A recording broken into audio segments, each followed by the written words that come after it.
اور ہم یہ استدعا کرتے ہیں کہ جس طرح خان صاحب کے کیسز جلدی سے ان کو سزائیں سنائی گئی مختلف کیسز کے اندر، ان کے اس کیس میں بھی جلدی سے جلدی ان کی سزا سسپینڈ کر کے اور باقی کیسز بھی ان میں سزائیں سسپینڈ کر کے خان صاحب کو رہا کیا جائے۔ نمبر 2، کل کور کمیٹی کا اجلاس ہوا۔ اجلاس میں مختلف چیزیں جو ہیں وہ زیر غور ہم لے کر آئے ہیں۔ ایک تو آپ کو بتاؤں کہ رانا ثناء اللہ اور مریم اورنگزیب کے خلاف کارروائی کرنے کا ہم نے فیصلہ کر لیا ہے۔ کور کمیٹی نے یہ کل فیصلہ کیا ہے کہ ان کے خلاف ہم قانونی طور پر جو چارہ جوئی ہو سکی ہم ان کے خلاف کارروائی کریں گے۔ نمبر 2، رانا ثناء اللہ کو جو ٹی سی ایس کے ذریعے اپلیکیشنز جو اس کے خلاف تھانہ قصار اور اس کے متعلقہ ایس پی کے پاس بھجوائی تھی، اس کے اوپر بھی ریسیونگ کا میسج آ گیا ہے، تو ہم کورٹ سے رجوع کر رہے ہیں 22AB کے لیے۔ وہاں پر ہم درخواست دیں گے کہ اس کے خلاف مقدمہ جو ہے وہ درج کیا جائے۔ تو انشاءاللہ تعالی ہمیں پوری امید ہے کہ جو انہوں نے دھمکیاں دی ہیں عمران خان صاحب کے حوالے سے نازیبا زبان کا استعمال کرتے ہوئے، ایک نے یہ کہا ہے کہ اس کا وجود ہی مسئلہ ہے، اور دوسرے نے یعنی کہ وہ بی بی، اب میں اسے کیا کہوں، اس نے کہا ہے کہ اس کا سر جو ہے وہ قلم کرنا چاہیے۔ تو اس کو شرم نہیں آئی یہ بات کرتے ہوئے، اور تمام جو لیڈرشپ ہے اس کی، وہ اس کے اوپر کیا کسی نے اس کو نوٹس بھیجا؟ نہیں بھیجا، کیونکہ وہ خود اس سازش میں سارے شامل ہیں۔ اس سے پہلے خان صاحب کے اوپر وزیر آباد میں حملہ ہوا اور عمران خان کی ایف آئی آر آج تک درج نہیں ہوئی۔ آج آپ پھر دیکھ لیں کہ یہ خان صاحب کو دھمکیاں دے رہے ہیں جان سے مارنے کی، اور ان کے اوپر ایف آئی آر درج کرنے کے لیے ہم نے درخواستیں دی ہیں، وہ درخواستیں قبول نہیں کی جا رہی، ایف آئی آر درج نہیں کی جا رہی۔ اب ہم کورٹ سے رجوع کر رہے ہیں، اور جہاں جہاں پر ہو سکا وہاں پر انشاءاللہ تعالی ان کے خلاف کارروائی کریں گے۔ نمبر 2، آپ کو بتاتا جاؤں کہ کل کور کمیٹی میں ایک اور اہم جو ہم نے فیصلہ کیا ہے وہ یہ ہے کہ جتنے پارلیمنٹیرینز ہیں، M N As, M P As یا سینیٹرز یا جو ہمارے ہارے ہوئے جتنے لوگ ہیں، تمام جو ہے وہ ایک لائحہ عمل تیار ہو رہا ہے۔ اڈیالہ جیل کے باہر ہم جائیں گے،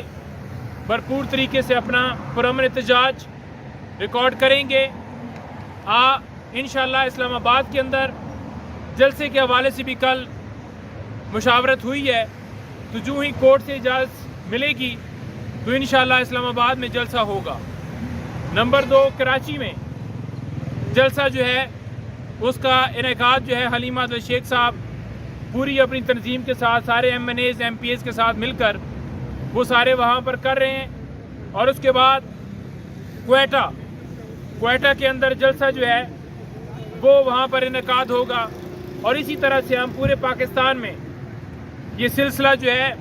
وہ لے کر جا رہے ہیں، اور یہ سلسلہ اس وقت رکے گا جب عوام کا مینڈیٹ واپس کیا جائے گا، ہمارے کپتان کو رہا کیا جائے گا، تمام بے گناہ ورکرز، خواتین، بزرگ، ہمارے سینیٹرز، ایم این ایز، سابقہ گورنر، جتنے ہمارے وہاں پر بے گناہ قید ہیں، ملٹری کے ٹرائل کے اندر لوگ ہیں، جو ملٹری کسٹڈی میں جو اس وقت لوگ ہمارے گرفتار ہیں، ان سب کی رہائی اور ملک کی خوشحالی کی طرف گامزن ہونے تک یہ جو احتجاج، یہ ریلیاں، یہ جلوس، یہ جلسے جاری رہیں گے۔ اور آخر میں یہ کہوں گا کہ یہ ان کی بھول ہے، جن لوگوں نے عمران خان صاحب کے اوپر کیسز درج کیے، پوری پارٹی کے اوپر کریک ڈاؤن کیا، ہماری ریزرو سیٹیں کسی اور کو دے دی گئی جو ان کا حق ہی نہیں بنتا تھا۔ یہ ان کی بھول ہے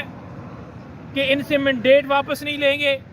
ان کی بھول ہے کہ ان سے مخصوص نشستیں جو ہیں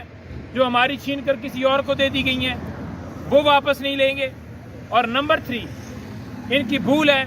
کہ یہ عمران خان کو، ہمارے ورکرز کو جیل میں رکھیں گے۔ انشاءاللہ تعالی